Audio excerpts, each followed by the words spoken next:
investing in ecological restoration projects is first and foremost investing in jobs. We often talk about traditional construction projects and public investment in new freeways and bridges, which are incredibly, incredibly important, of course. We talk about those investments in terms of job creation. Now we can actually start talking about long-term sustainable investments in ecological restoration, climate resilience, nature-based solutions as equally investing in jobs.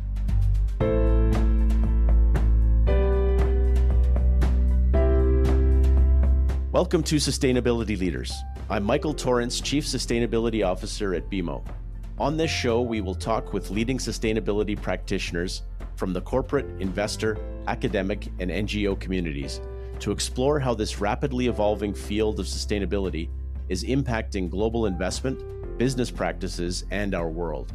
The views expressed here are those of the participants and not those of Bank of Montreal, its affiliates, or subsidiaries.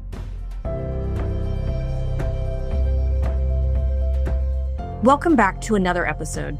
I'm Emily Hobbs, Senior Advisor at the BMO Climate Institute. Today, we'll be focusing on a powerful story from California's North Coast, which is home to the largest remaining old-growth redwood forests on the planet. Coast redwoods are an extraordinary species. These giants can live over 2,000 years, grow more than 350 feet tall, and reach over 20 feet wide. Significant logging in the 20th century left an indelible mark on the forests and the community. Today, redwood forest restoration is supporting ecosystems, protecting watersheds, sequestering carbon, and revitalizing local economies. On this episode, we'll be discussing a large-scale conservation project, its impact on employment opportunities, and what may be possible for similar restoration work in other communities. I'm pleased to be joined today by Shelana deSilva, Deputy Superintendent at California State Parks, Sally Bolger, Executive Director at Ecological Workforce Initiative, and my colleague, Alma Cortes Selva, Senior Advisor at the BMO Climate Institute. Thank you all for joining me. Shelana, we'll start with you. Can you tell us about your role at California State Parks and what makes the Redwoods Rising project such a unique restoration initiative? Absolutely. Thank you for having me on this show, Emily. So it is my privilege to be the Deputy Superintendent for the North Coast Redwoods District of California State Parks. In that role, I support operations across 22 park units that span from northern Mendocino County to the Oregon border along the coast. Another role that I have is to support partnerships, large and small, internal and external, for the park district. And it's just a wonderful and exciting, massive job. You asked about why Redwoods Rising is such a unique restoration initiative, and there are a lot of answers that I can give. It's unique in many ways. Our permitting and compliance pathway to achieve landscape scale restoration objectives was unique. We have a joint NEPA-CEQA document, and our programmatic permitting approach actually helped catalyze the Cutting Green Tape initiative, which is a keystone initiative of the California Natural Resources Agency to try to help ecologically beneficial restoration happen at scale more efficiently. So I feel Redwoods Rising was a supporter and catalyst of that. Redwoods Rising is a multi-jurisdictional restoration initiative that was started back in 2016 with three key partners: California State Parks, the National Park Service, and our nonprofit backbone entity, Save the Redwoods League. The parks for decades had been trying to heal formerly logged forests and really to focus on releasing redwoods, second growth redwoods, so that they could become the old growth redwoods of the future, essentially. And it was just really difficult for park agencies to work at scale on those objectives. And so this partnership came together in 2016, leveraging funding, leveraging expertise to look at the 70,000 acres of formerly logged timberlands and figure out how together we could really start to work at scale to heal these forests, doing restoration thinning, dealing with legacy logging roads and infrastructure, and protecting aquatic habitat. That's such a thoughtful framing and really anchors the story that we'll explore today. Sally, turning to you, could you please tell our audience about your organization and how you became involved in this project? Thank you, Emily, so much. And Shelana, what an incredible orientation to the landscape scale work that Redwoods Rising is doing in state parks and national parks. So I'm Sally Bolger. I'm the executive director of the Ecological Workforce Initiative. We are bringing respect and recognition and training to the trade workers who implement restoration projects that restore health to ecosystems around species of concern in sensitive habitats and cultural resources. And we got involved with this project with Redwoods Rising and the North Coast Districts of North Coast District of State Parks in particular, because of the leadership's commitment to the workforce who implement these projects. As Shelana just spoke of, the 70,000 acres, the amount of work that is being done within Redwoods Rising region and across the North Coast region as a whole. And they are creating incredible numbers of jobs to implement those projects. Thanks, Sally. That really helps paint the pictures for our listeners about how you're involved in supporting the workforce opportunities. Shelana, back to you for a moment. You both have talked about how this project spans over 70,000 acres. That's massive. That's about twice the size of San Francisco, where I'm based. Can you share more about the restoration activities that are happening on the ground, and how long do they typically take? Absolutely. So Redwoods Rising, we like to say that it has three legs of the stool, essentially. The key activities are restoration thinning. So we're going into stands and we're selectively harvesting trees to, again, release those healthy second growth redwoods so that they can become the old growth giant trees of the future. We like to sow a little bit of chaos in that. So we're trying to kind of mimic natural systems and open up canopies so that sunlight can get down to the forest floor and help different plants grow so that we see the biodiversity that we typically see in a healthy old growth forest. The second activity that we focus on is aquatic habitat restoration. So this is where we're looking at some of the old logging infrastructure from the time where this landscape was a timber harvesting site. And we're looking at removing and repairing failing culverts. So these are stream crossings where you have a road going over a stream. And if these culverts fail or crumble, there's a potential for, tons of sediment to flow into threatened and endangered salmonid habitat. The third leg of the stool is to deal with all of the road infrastructure within this landscape. There are hundreds of miles of roads that logging companies use to get into the stands and do, their clear cutting or their logging activities. And these roads are also another source of sediment that can go into streams and damage aquatic habitats. So we want to remove the roads where we can, or also take care of the roads and sort of rehabilitate them so that we can successfully gain access into future stands to do that restoration thinning. Those are the three legs of the stool, Emily. We're also hoping to add prescribed fire in coming years because we know, especially on the eastern edge of the Redwoods Rising project footprint, we're looking at drier conditions with climate change, and we want to make sure that we're using all the tools in the toolbox to make sure that these redwood forests are healthy for years to come. We're seeking more and more ways to work with tribes on whose ancestral lands these restoration work is happening, because we know that in working with these tribes, we can make sure that their ancient knowledge of how to take care of these forests are used to the best benefit of these forests. And you asked about how long these projects typically take. We have what we call a normal operating season, which goes from June to October, during which time we're just trying to get as much of the work planned as we can done. And then we do work through the winter and sort of take it sequentially. What can we accomplish given the weather and the conditions on the ground? So we'll work all year. But really, I think the most interesting thing to think about when it comes to project timing or how long these activities take is that this is essentially a legacy project. It will be multiple generations of us who will be working on this, just given the absolute massive size of the problem set in front of us. So I'm standing on the shoulders of giants who have been restoring parklands for decades, as I mentioned. And I'm hopeful that we're just going to be bringing up the restoration practitioners of the future, right behind me. Thanks, Shelana. You've really put the scale of the project into perspective and also highlighted so many layers of impact for communities and biodiversity and nature health. Sally, turning back to you, what has been the impact on regional employment that you've seen? And what kind of training have the workers gained while being employed on these projects?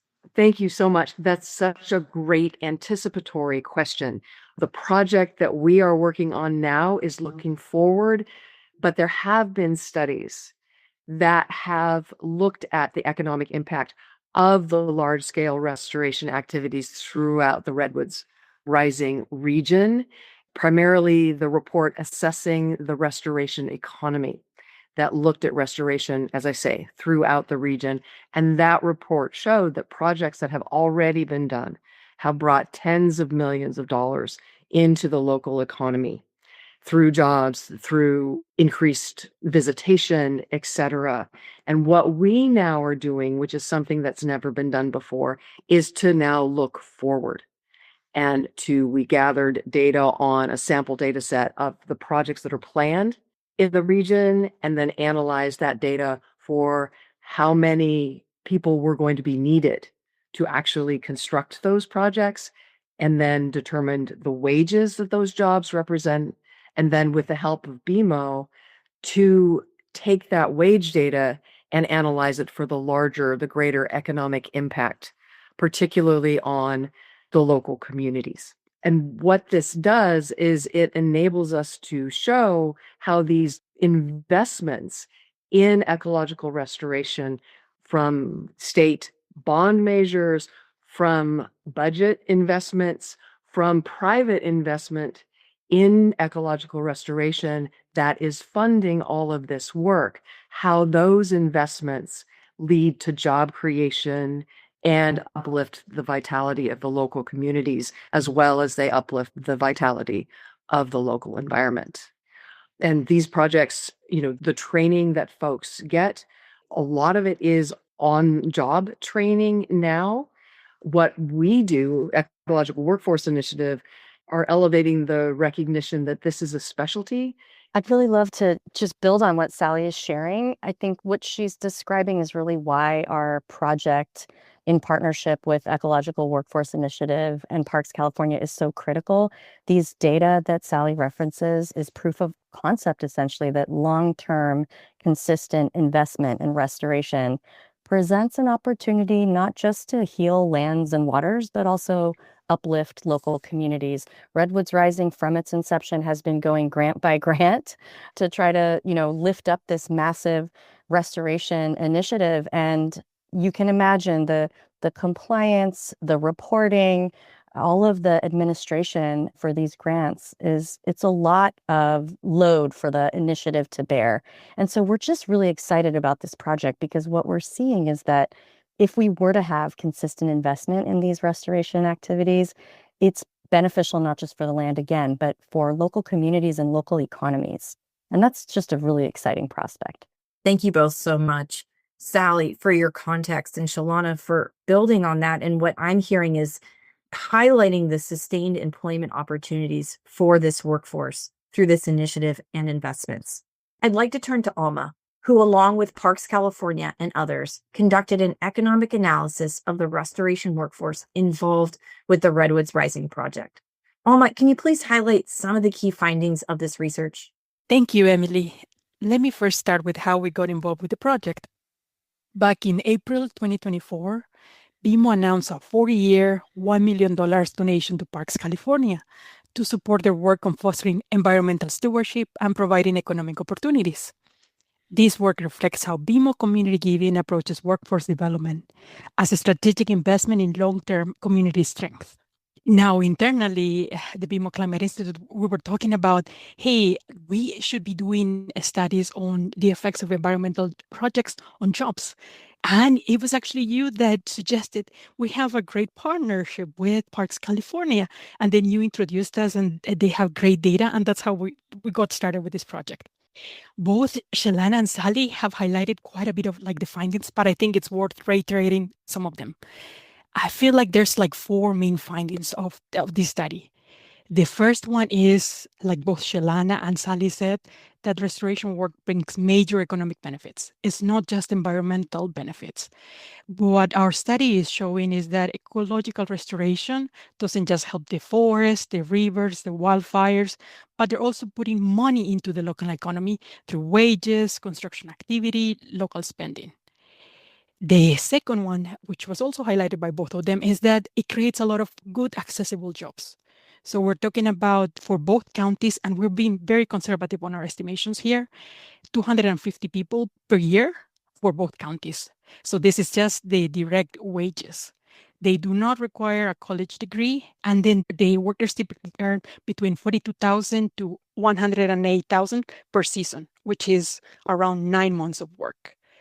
And that's higher than the average per capita income in both counties. So that's why it's important. I should mention that these two counties are Del Norte and Humboldt County, located in the northern part of the state. And the jobs, like Shelana and then Sally were mentioning, it's not just heavy operators, truck drivers. Normally we think of restoration work of tree planting, but it's beyond that. We're talking about very specialized trade jobs, and that's why it's so important. And it's also important to highlight that because of that, people in these counties don't have to leave the work, like the region for work. And so the restoration project actually helps people stay in the community. The third finding is that the financial impact is huge when you add everything up. So if we take the direct impact, which is just the wages, we're talking about 17.4 million per year in wages across these two counties. Now, if we also take into account the indirect and then the induced impacts, the indirect impacts are about 82.1 million, which is just spending by businesses to support the restoration work. So we're talking about like buying fuel, equipment, and then the materials. If we're talking about the induced impacts, which is, hey, the money from the workers going and spending at restaurants, grocery stores, the shops, on housing, then we're talking about 40 million per year. So if we add everything up, that's about 47.2 million per year in goods and services that are going to the local economy, which are huge injections of money for counties of this size. Now, the fourth one is they strengthen the communities, the local communities long term. Like Shelana was mentioning, it's a multi-decade project. So it doesn't stop just now. And then the benefits extend beyond the construction phase.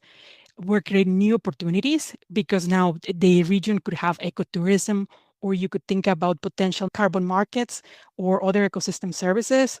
We're talking about likely higher property values for the people in the region because now we have more climate resilient landscapes. We have probably reduced wildfire risk, better air, better water quality. And then because of that, then we have improved health due to cleaner environments. So the findings, if you notice, are substantial, not just economic, and they're really worth mentioning. I have to just say, Alma's analysis was nothing short of mind-blowing for us. Sally and I and Parks California, we knew in our gut that the work we were doing had an incredible ripple effect in terms of local and regional economic uplift. But to see this quantification that Alma and BMO were able to provide really helps drive home the fact that there are so many restoration projects growing rapidly on the North Coast. Redwoods Rising is a beautiful beast, but there are many, many projects. And so these data just really tell us that there's a chance here to connect local workers to local restoration and really create significant change on the North Coast. I appreciate those reflections, Shelana. I agree. Alma, I want to stay with you. One statistic from the research that really stood out to me was that restoration work employs a significant amount of Del Norte County's workforce. What does that mean for a rural county like Del Norte? For a rural county, this level of employment is actually very impactful. It's unusually impactful. Del Norte has a small labor force because it's a small rural county. So the unemployment is higher than the national average. So when a single sector, in this case, the restoration economy, employs a large number of workers, that moves the needle on the local employment much more than you would in a big metropolitan area, let's say San Francisco. So this means that restoration work is not just another job sector, it actually becomes a pillar of the local economy. like we mentioned before, they offer high wages. So like we said, they're between 48,000 to 108,000, and the per capita income is of 31,000. So you see the difference in the wages. And it also slows down the out migration, which is a challenge for the North. So our study, it highlights how the residents are leaving the region for jobs. And by having this project, you're allowing the people to earn living locally. And then the workers can develop trade skills that they can apply to long-term careers, and the families are less likely to move for economic reasons. Thanks, Alma. To me, that really demonstrates how closely restoration efforts and economic well being can be linked. I want to bring this to life for our listeners. Shelana, can you share examples of benefits that you've seen for businesses and communities in Humboldt and Del Norte County as a result of this work? Absolutely. I want to take a little bit of a step back, though, because I think here on the North Coast, the history is so important. I spoke earlier about the fact that the logging industry was such a big sector of the economy here on the North Coast. And when logging started to step back and out of this region as a primary extractive industry, there was economic and socioeconomic, I would say, devastation that happened. And a lot of communities have not recovered, frankly, from that. There has been a lot of analysis in the last 10 years, I'd say, on the economic impacts of tourism in gateway communities. And so obviously parks have a role in that, and that's really critical. I think we need to really foster that and understand it and continue to support parks and park partners in drawing tourists to the region because of that economic benefit. But I think what our project has really demonstrated is that restoration and landscape stewardship is, in fact, a keystone economic driver in the region as well. And some of the ways that we've seen this in local community include, as Alma referenced, induced and indirect benefits. We've seen businesses from small pizza truck that has popped up in Oric and provides hot, delicious wood-fired pizza for park employees and contractors driving up and down Highway 101 to get to work. They're thriving. We're seeing, of course, our contractors hiring more workers because we need more boots on the ground in the forest getting this restoration work done. They're hiring other contractors to help us with planning and implementation design. They're buying equipment. That equipment needs oil, gas, mechanics. So, the ripple effects that Alma spoke to go from, the very micro level of just workers who are local having more money in their pockets to spend on their families and to put food on the table, all the way to large contractors becoming more robust, becoming more consistent, reliable hiring entities, hopefully for local workforce. Shelana, thank you so much for vividly bringing those personal stories to life for our listeners. I'll turn to the group now. Beyond California's North Coast, what lessons from the Redwoods Rising project and economic analysis work that this team did could inform other conservation projects across the US and Canada? The takeaway that Alma's analysis has enabled us to have is that investing in ecological restoration projects is first and foremost investing in jobs. We often talk about traditional construction projects and in public investment in new freeways and bridges, which are incredibly, incredibly important, of course. We talk about those investments in terms of job creation. Now we can actually start talking about long-term sustainable investments in ecological restoration, climate resilience, nature-based solutions as equally investing in jobs. This data enables us to tell the story and speak the truth that honestly has been here for a very long time, but we have not had the data to be able to tell the story that this is a win-win-win. These investments elevate the environment, they elevate the economy, and they elevate the local communities. And that for me is the biggest takeaway and the message that we are so delighted to be able to share today. Yeah, I think it's just such an important message what Sally is sharing that we need today more than ever. I mean, for me, it's really proof of concept again that healing lands is sustaining people, that that's possible, and that restoration work can be a really powerful, inclusive tool for creating prosperity and a sense of purpose for local workers. And so many people in rural places especially need that today. And I just am so thrilled to think about Redwoods Rising and this concept of local restoration equaling local jobs, that we can really uplift that message through this partnership is exciting to me. I think something that I want to highlight is that though the project was in California, North Coast, this is highly transferable to other areas of the country, Canada, around the globe. So it's not unique to this region. These are high paying jobs.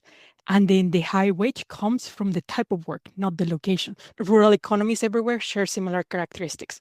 We observe that normally they have higher unemployment, they have lower wages, and then they have outmigration where people are looking for better jobs elsewhere.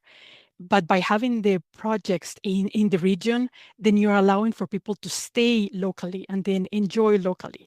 That's the beauty of it. Thank you all for your reflections. What I'm hearing is that these large-scale restoration efforts are investing in environmental health, are leading to investments in workforce development, and are really supporting the health and well-being of communities and people who live there. That leads me to my last question for the group. Could you share any final reflections on this restoration work or the opportunities that you see in the future? I'd love to kind of go back to the beginning of our partnership and collaboration with Alma and Sally. This project was funded through the Parks California Career Pathways Grant Program, and it has been a critical catalyst for us to get to this incredible data set and this understanding of local restoration's impact for local workers and local economies. Parks California is the statutory partner for the California Department of Parks and Recreation. They help us enable so much good work on the lands in service of the public and nature. What the Career Pathways Grant Program is helping us do is find opportunities to bring local communities into state parks jobs, taking care of parks, stewarding campgrounds, forests, beaches, all of the beautiful natural places that we love to recreate up and down the state of California. And I'm hopeful that, as I'm standing on the shoulders of giants, there are other young people who are going to get excited about wildfire forest resilience work or stewardship jobs or counting fish or maintaining a campground. There are so many roles and opportunities out there to do this work and participate in taking care of our public lands. And my hope is that the Career Pathways Grant Program can help us as a department really start to find opportunities to bring students, young people, mid-career folks who are transitioning into the work of caring for public lands. Shelana, I think that's a perfect place to leave our listeners today as we look to the future. I want to thank you all so much for sharing this story with our listeners and joining us for this episode. For anyone who wants to learn more, I encourage you to check out parkscalifornia.org to read this research paper and learn more about the Redwoods Rising project.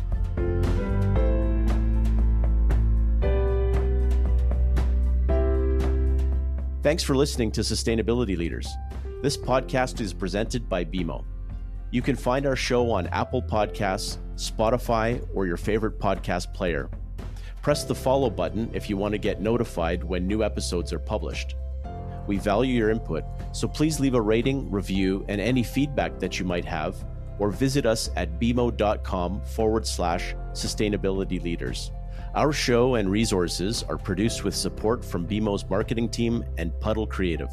Until next time, thanks for listening, and have a great week. For BMO disclosures, please visit bmocm.com/podcast/disclaimer.